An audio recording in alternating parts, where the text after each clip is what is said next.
Morning, friends. So, I wanted to share a story.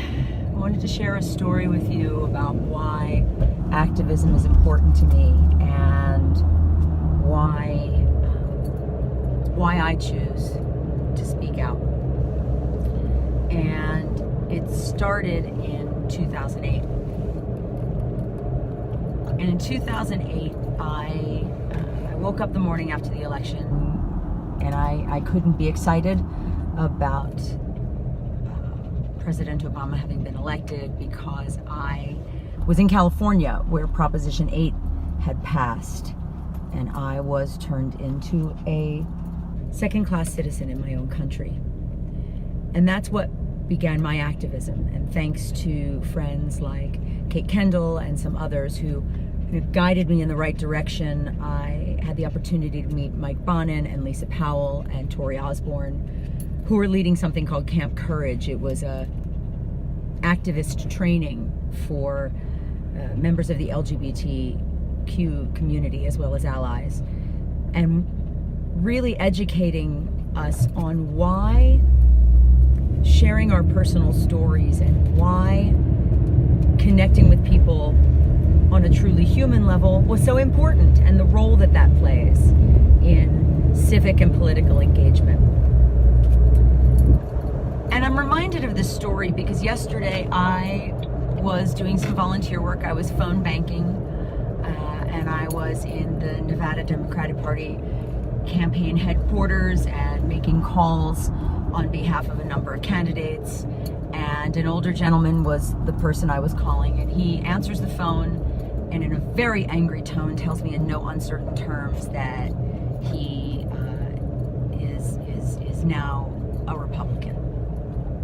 And I listened to him, and he shared some interesting things with me. And when he was done, I asked him if it would be all right for us to speak for a minute, and he said yes.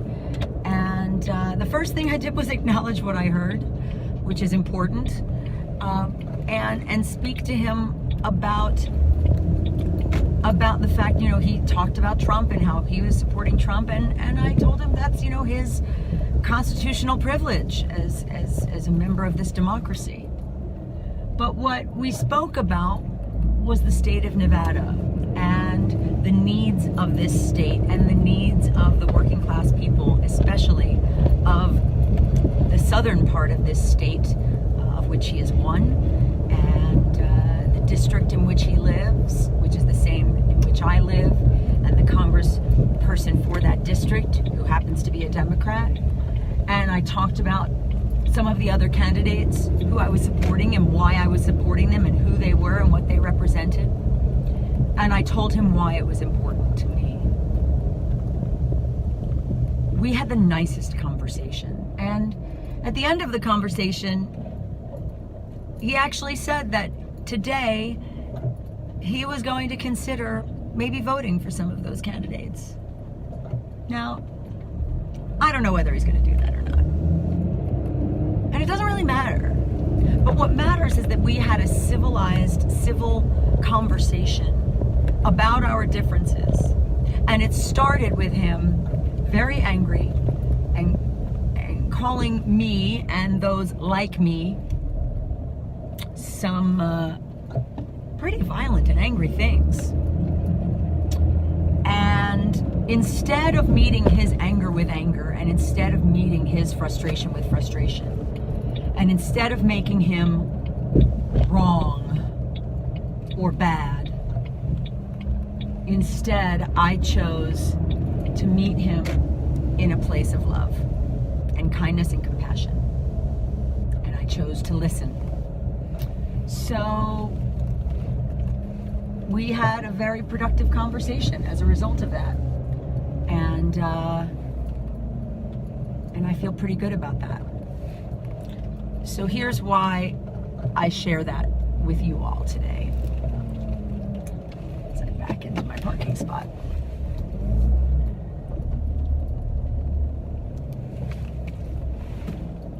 Hang on.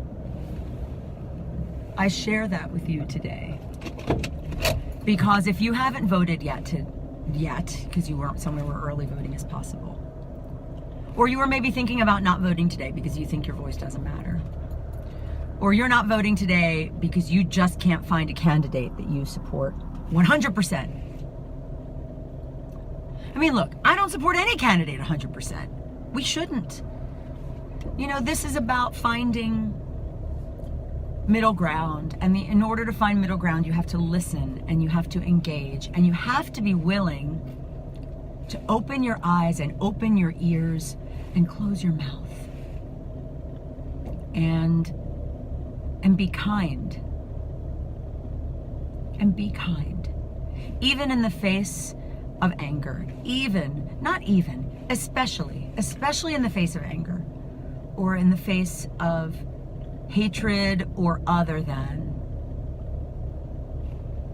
Just try to meet that with understanding. Because if you meet someone who is angry with your own anger, or you let their anger make you afraid, which then of course makes you angry, everybody loses. Everybody loses.